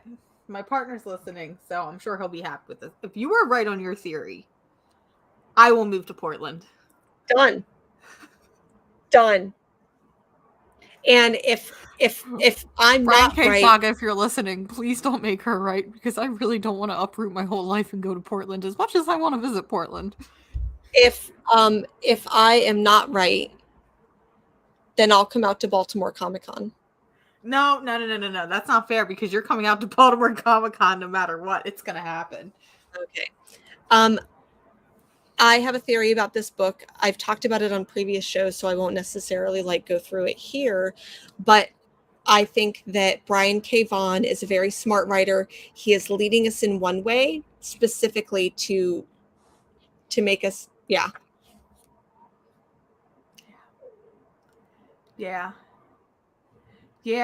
That's why I like it, but I won't talk about it. I just feel very conflicted about Saga and how I feel about it ever since its return. This is the end of the first arc. Is it or is it not? I would think that we'd have at least one more issue, because this is 59. So yeah, no, it should be. This would be the end of the first arc. Okay, we have one more. I don't know. I really don't know. All I know is I'm not happy with that cliffhanger ending. There's something about it. I don't know if Brian K. Vaughan and Fiona Staples made that their shocker ending because they were trying to be cute. I personally looked at it as creepy and kind of incesty in a way, and I wasn't okay with it. I'm not okay with it. Yeah. I agree with that. I don't like that. It gives me Flowers in the Attic vibes, and I'm not here for it. That's all I'm gonna say. I'm not gonna spoil Saga, but it gave me Flowers in the Attic vibes. I feel like personally with this issue, not a lot happened, and I'm bored. And I'm used to Saga being this book that constantly something's happening. 1 minute that's what I love. 1 minute we're in an orgy fest. The next minute we're on a planet with a giant troll who's got a giant penis. Other minute this character's dying. Next minute, the Will and the Stalk are having really cute violent sex. I don't know. I feel like this arc has been really, really boring. And after waiting for 3 or 4 years or 5 years, however long it's been, they need to step their game up. I need balls to the wall Saga again, because it's feeling very mundane at this point. That's what they're going to do. Maybe that's the point. Maybe they're trying to give us this security blanket and this idea of safety, and then boom, we're going to throw everything in the kitchen sink at us. I don't know. Maybe. I hope so. I think that they will, but that's what I'm hoping for. I've been wrong before, because I thought that Solid Blood 17 was totally going to be like the breakout thing of crossover. It totally wasn't, or hasn't been, but yeah. But a couple other books that I read. I don't think that you picked this one up because it's Behemoth. Did you have any other Image books? I have no other Image books. Okay. I picked up this book by Behemoth. I started reading this and I'm just like, oh my God, this is amazing. I loved it. It is 100% Akira rip-off trash. I don't even want to say it's in homage to Akira. It steals all of its best parts from Akira and wraps it up in a new different kind of bow. I still really enjoyed it. I'm glad. It is, sorry, I should probably say that. It's called Neverender. And it's set in space. And we start off by seeing these people fighting in space, and then it goes to the Earth, and there's these kids in school, and they totally have Kaneda Tetsuo vibes. They're riding bikes through the city. It was really good. If you like Akira, I would 100% pick up Neverender. It's a one shot, so there's not going to be more. Ooh. So it's kind of sad because I could use more, but it was still really good. I picked up these 2 covers. Okay. I also read, I'll just kind of do these quickly. Mezzo number 2. Mm-hmm. So it's this like Mesoamerican type like fantasy book that after this event known as the Rupture happens. It's really good. I couldn't even tell you like the names of the characters, but I love it so much. And the artwork, in my opinion, is just underrated. Let me see if I can like, I don't know. Very like Mayan culture inspired. So I really, really liked this book. I just thought it was great. Okay. Land of the Living Gods by Aftershock. I love this book. I love this book. It's a lot of fun. We get a revelation in this. There's one more issue. Cannot wait to read it. Listen, Aftershock, put us on your press list, okay? We were in talks to be on the press list. I'm still waiting for confirmation. I'm trying to be friends with y'all. Casually Comics, put us on your press list. Please and thank you. I've got 2 more books. What do you have? I have 1 more book. We might have. What's your one book? My one last book is from Volt Comics. It's a little book called The Fox and the Hare. Listen, I have been waiting for this book to come out for months. It was supposed to come out in February. It is now June, but that is okay. This is a book from John Tesue. I really like this book. Jen is being attacked right now. Jen's being attacked by the gays. It's fine. Well, what happened was I have a whole bunch of books from like the last 3 weeks here that I haven't bagged and boarded, and The Fox and the Hare was one of them, and I couldn't remember if we had talked about that one already. So I don't think so. Yeah. I think Fox and the Hare came out this week, or it came out last week. It was last week if it did. Yeah. I don't know, but it came out. I really like this book. It was a lot of fun. It's this really cool cyberpunk mercenary-esque tale where it's these 2 characters who, you know, were wronged as children, have now grown up, have become these really cool cyberpunk fox-themed mercenaries, and are now doing the do. Not doing the do, but you know what I mean. They're doing the damn thing. They're doing the damn thing, and it's just really fun. It's really action-packed. It's bright. It's colorful. If you're really into, I think it also gives Akira vibes a little bit in terms of maybe some of the scenery. Blade Runner vibe for scenery. Okay, yeah, it does give Blade Runner vibes. I don't know. I really like this book. I just think John Tesue is a really great writer. I really liked his previous Volt series, which was Sarah and the Royal Stars, which was absolutely amazing. That was more of like a fantasy-esque book. This is more science fiction. It just proves that he has a really, really great range. I don't know. I like this book. I thought it was fun. Volt has been kind of up and down for me lately, and this is definitely one of those books on the upside. Agreed. I really liked it. It's a lot of fun for the, like you said, like they're mercenaries, and it's set in this like bleak type of world, but it was still a lot of fun. I liked it a lot. I liked it. One other book, so I've got this one and one more. Triskel by Scout Comics came out, and this one is very heavily, I would say, influenced by Celtic culture and Celtic mythology. So this young person, they like have a dream, and they end up like it's premonition. He has a premonition that something is going to happen. Basically ends up like going out with his friends. I think it's on Samhain, where the veil between the worlds is, you know, not as strong. And then some fuckery starts happening. And so it's kind of cute because there's like a group of friends. It's not part of Scout's like younger imprint, but I felt like it could have been. I feel like if you liked By the Horns by Scout, you would also like Triskel. One last book that I have. I loved this book. I loved this book so much. Spectro. I couldn't get my hands on this book. I tried. None of the shops in my area. Listen, the shops in my area have been really, I don't want to say slacking lately, because I understand comics is a hardball game where obviously you want to sell your merch and you want to sell the books that you get in. But I went to 2 different comic shops over the past week, just visiting and whatever. And on the new week and like the this week and last week's release, racks, because normally most shops have those separated from the rest of their books, they had nothing. And at the same time, I'm like, yeah, I'm glad these books are selling, but at the same time, if you buy more, you can sell more. But then if you sometimes buy more, I do know. As somebody who likes, I do pre-order a lot of my books, but as somebody who likes to go into a shop and occasionally just pick up something that maybe I've missed, or maybe I heard you talk about it, or I heard somebody on Twitter talk about it, so I pick it up. It's frustrating when I can't just walk into a shop and pick up that book. So I don't know. It's a double-edged sword when you think about it. I agree. And I know that there was a shipping issue at a lot of stores because of the Memorial Day weekend. So there were a lot of shops that like my shop got its DC and some of its Marvel books early in the week. So they were waiting for me on Tuesday. But then I got to the shop. They didn't have their Diamond books while I was at the shop because there's some food trucks behind the shop. So I went and got my weekly waffles.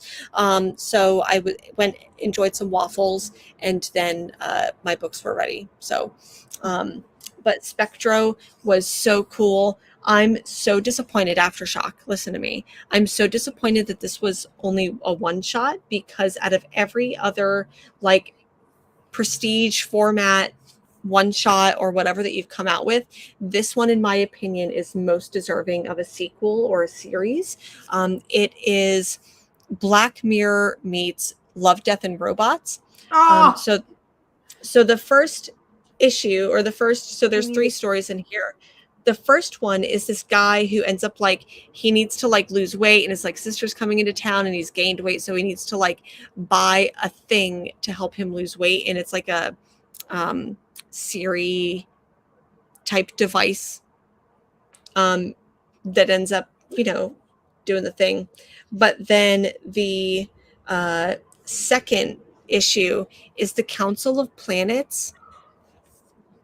And they're all cool. Like, and they all have beef with Pluto. So like, okay, I need to, Aftershock, put me on your press list, please, please, please, please, please. It was good. I forget what the last one was about, but I know that it was really pretty. So it was pretty, she said. It was pretty. All of it was beautiful, absolutely stunning. Done by Juan Doe. So if you get a chance, there was this one and there was another cover. So I'd like to be able to find this cover, because seriously, this was so good. Please pick up Spectro. That's all the books I have. It was a lot of books. But at the same time, it wasn't. For 2 weeks, it really was not. But at the same time, it was. Yeah. Next week, I feel like it's going to be bigger. Next week, we get the Pride Anthology. Next week, we also Poison Ivy. Andromeda. Ram V's Andromeda. Aquaman Andromeda with Ram V and Chris Ward. And Pope, really quick, I have to apologize because I was being 100% sarcastic when I said I do know who Layla Starr was. Layla Starr is my favorite book last year. I am a Ram V stan. I literally will read every fucking thing that he does because I love him. So anyways, very aware. Sorry. Ram V's Andromeda. Aquaman Andromeda comes out if you didn't know. Big week. Anything else you're excited about? Got any Pride stuff coming up? Or listen, I live in Delaware. We don't do Pride in Delaware. All right. I went into my local Target because, listen, as the cool kids sit on TikTok for hours at a time. That's the type of person I am now. Is I sit on TikTok for hours and hours. I was told there was a lot of really cool Pride stuff, and I was like, oh, I'm gonna go see the Pride stuff. There was a little cart in the middle of the hallway, a little cart with all the Pride stuff. I got a really cool mug, and that was it. And I'm really upset because I want more Pride stuff. Maybe I'll go to Target today and see if they have more Pride stuff. But I live in Delaware. We don't do Pride here. Listen. This is why you need to move to Portland. Anyways, I did end up buying a couple. I do have I don't know if you can see, I've got my Yara Flor Pride shirt on today. No, I did not see that. Oh my God. Yep. So I've got that. I didn't get it from Target, but I did get a shirt from Target it's pink, which is kind of rare for me to wear a pink shirt. But it's got Marsha P. Johnson on it and basically says that Pride was started by trans women of color. Which is true. So, yeah. Hopefully in the next couple weeks, maybe we can like whip up a Pride list of books. I know that we did that last year, so maybe it's time to do it again. It is. There's been a lot of books that have come out. I think it is. And I'm trying to listen. Somebody motivate me. Somebody come here and hold me at, maybe not gunpoint, because that seems very wrong, but hold me at a very strong talking to. A very strong talking to, and tell me that I need to film my Pride video.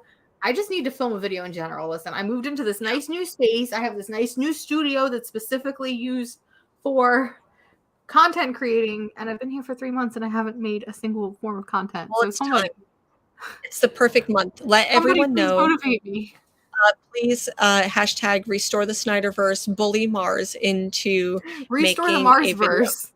Restore the Marsverse. Thank you. Hashtag restore the Marsverse into getting some content, because I know that you know this because I've said it before, but your content inspires me. So I want to see more of it. So please and thank you. Listen, I'm gonna get on my soapbox here for a little bit, because I'm at a crossroads right now, because I feel like there's been a shift. I feel like so many people are moving away from YouTube and are going to TikTok. And part of me is like, should I stop making YouTube videos and just start making TikToks? Or should I just say fuck it and keep making YouTube videos? Should I stress myself out and possibly do both?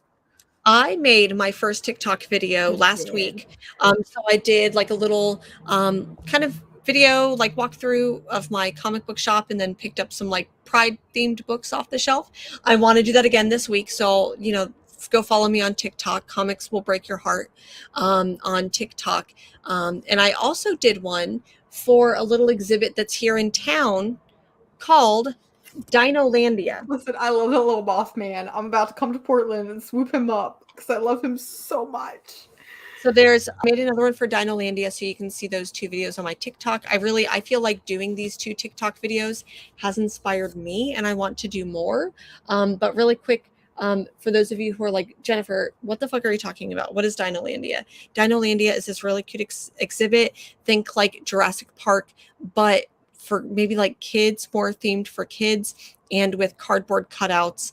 So you get to see these cute little dinosaurs, and it's this whole exhibit. It's only $5 to get in. It's downtown Portland. So for anyone who is here and lives in Portland, please, please, please, please, please go to Dinolandia.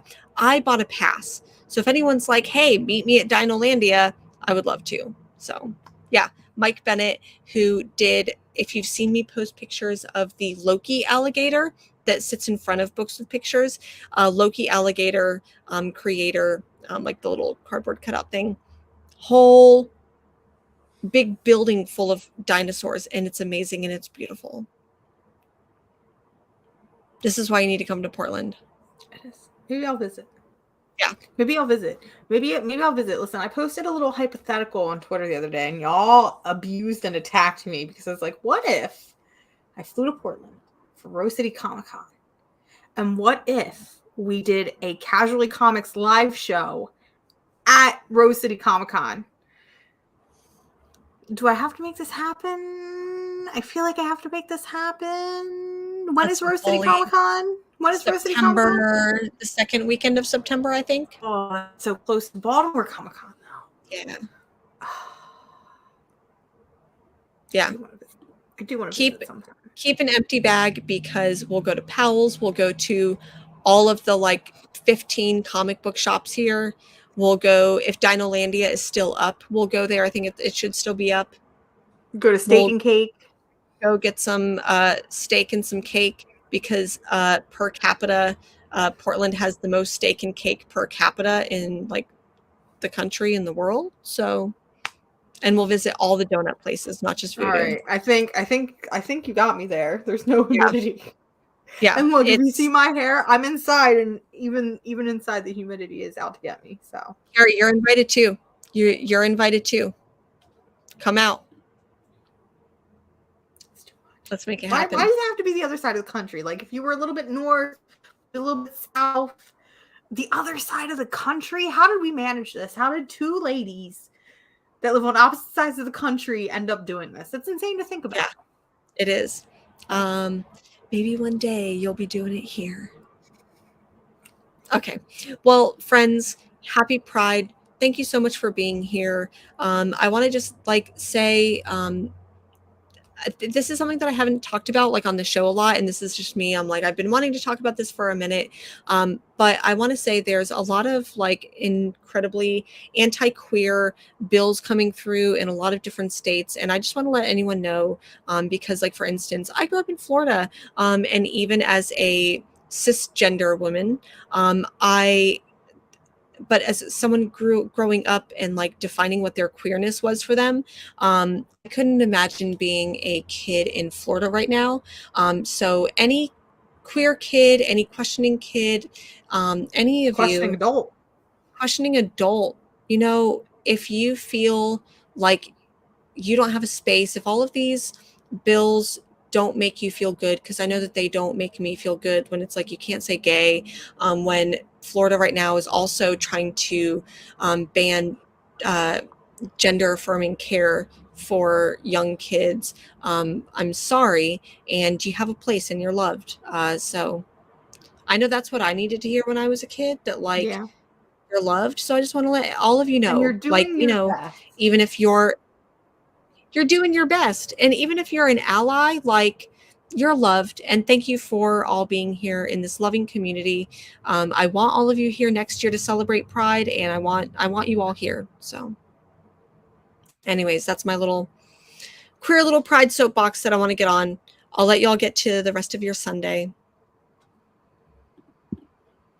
Bye.